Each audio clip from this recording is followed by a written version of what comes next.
Alright, you guys have asked for it, and here it is, finally. It started out so innocently, with just the stick pump.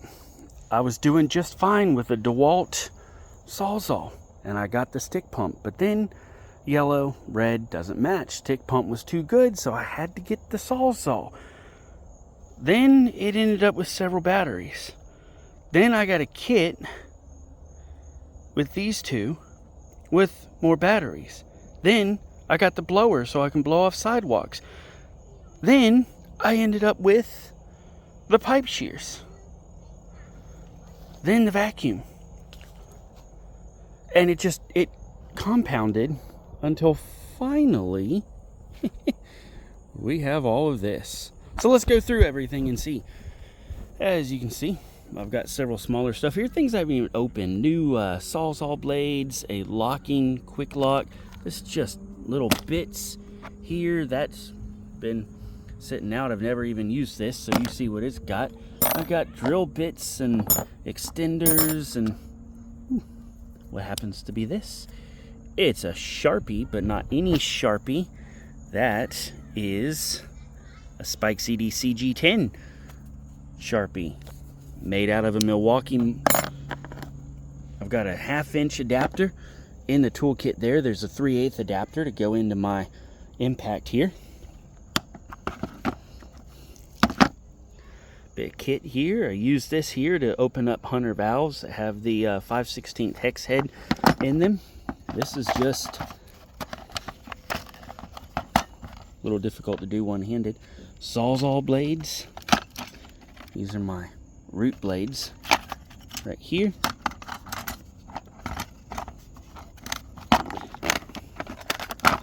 This one here just has more Sawzall blades in it.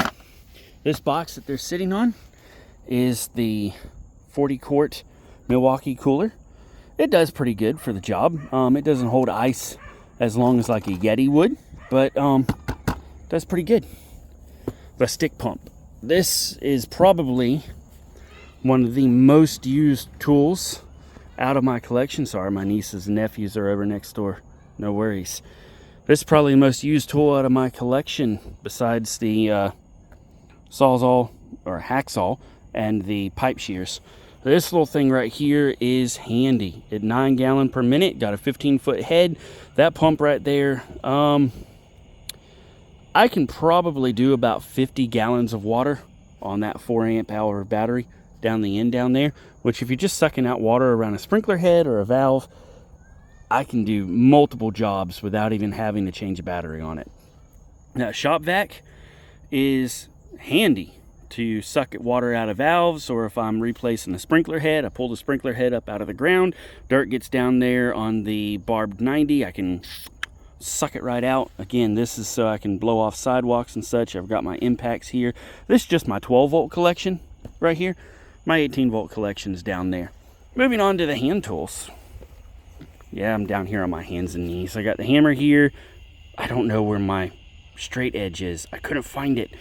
I've got to look for that thing. This is a ratcheting one. And then this is the larger, I think it's like 13-in-1 wire stripper, and these are the 8-in-1s. I wish the 8-in-1s had the wide bit like the 13 does, but oh well. Tool crate snaps in on top of my regular crate. Now, move this out to the side. This large toolbox holds sprinkler heads. Moving over here, of course, I've got my 30-ounce cup and my 20-ounce coffee cup. Various sprinkler adapters. These are nozzles for Rainbird 5000 there in the middle, and then closest to us is Rainbird 3500s. Those are spray adapters for Schedule 80 risers. This one here, more 5000 nozzles, a couple more extra spray adapters in case I need them, but this is all my MP rotators made by Hunter. and you see all these things snap together nicely.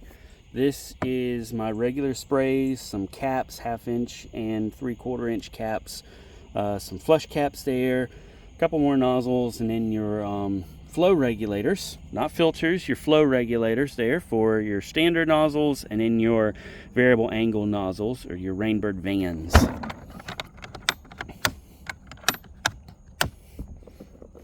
Now, bringing this over here.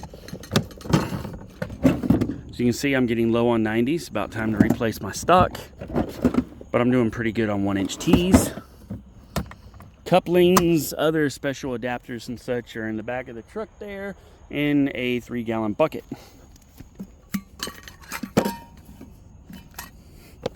This here is a pretty nice 3/8 inch tool set. See, there's that little adapter I was talking about where I can use any of these on either my 18 volt or my 12 volt impact.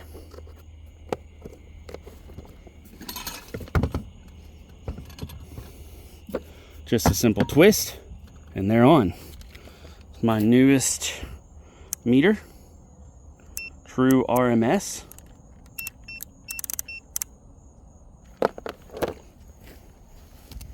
Milwaukee gloves, best knee pads I think I've ever had. That gel is amazing.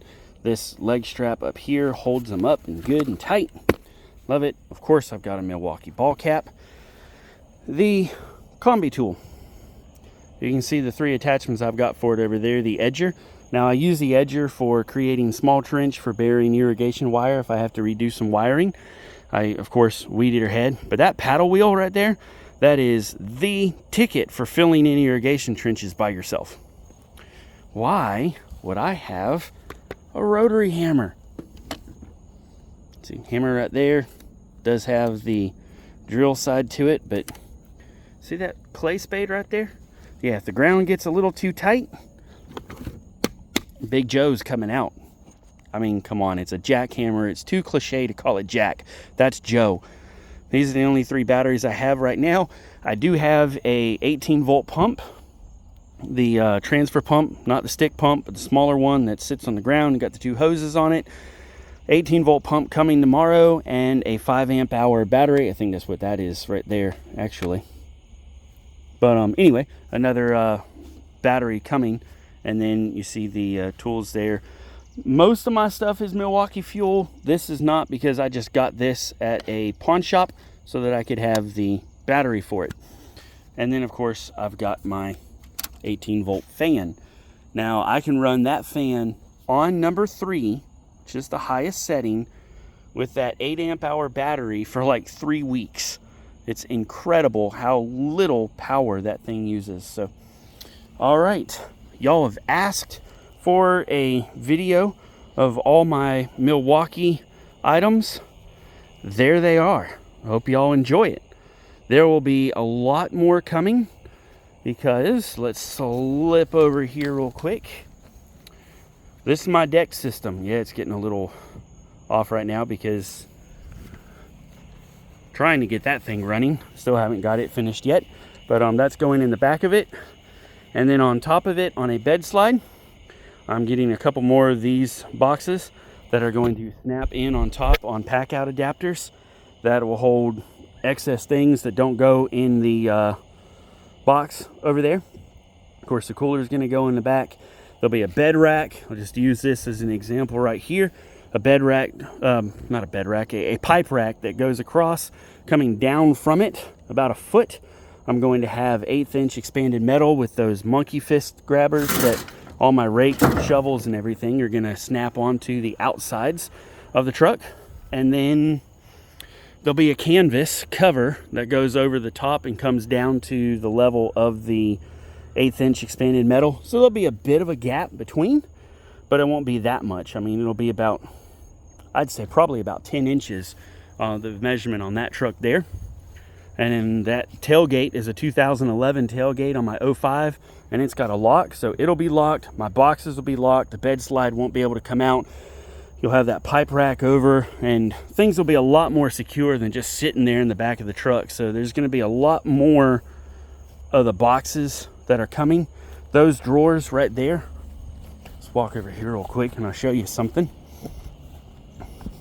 So not only do you get to see the pack out, but you also get to see the plans for the work truck today.